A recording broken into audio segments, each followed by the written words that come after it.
Namomroblema yung kaibigan ko dahil lagi niyang kinakagat yung mga kuko niya. May nalaman akong solusyon dito. Story time! Ako pala si Lester at mahilig akong mag-story time dito sa TikTok. Kung hindi niyo pa ako fina-follow, follow niyo na ako. Kinakagat niyo rin ba yung mga kuko niyo? Nakita ko yung sa kaibigan ko na nauubos na dahil lagi niyang kinakagat. Sabi nila, yung nail biting daw ay isang sign ng anxiety or tension.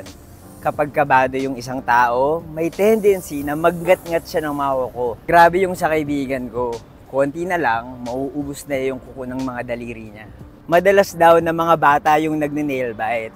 Pero kalaunan, nawawala din tong mga habit na to. Pero may mga pagkakataon na nadadala hanggang pagtanda. Tinanong ako ng kaibigan ko kung may alam daw ba akong solusyon dito. Sakto dahil may nabasa ako sa isang libro. Merong kwento ng dalawang tatay na nag-uusap. Sabi nung isa, nasolusyonan na daw niya yung problema ng mga anak niya sa nail biting. Sabi niya, simple lang ang solusyon. Dapat tinatakpan mo yung mga kuko para tumigil na sila sa pagngat-ngat nito. Kaya ako, bumili ako ng sapatos. Dinagdagan niya pa yung sinabi niya. Kaya ngayon, lagi nang nakasapatos yung mga anak ko. Kaya hindi na nilang inangat-ngat yung mga kuko nila. Yun pala, kuko sa paa yung ninangat-ngat ng mga anak niya.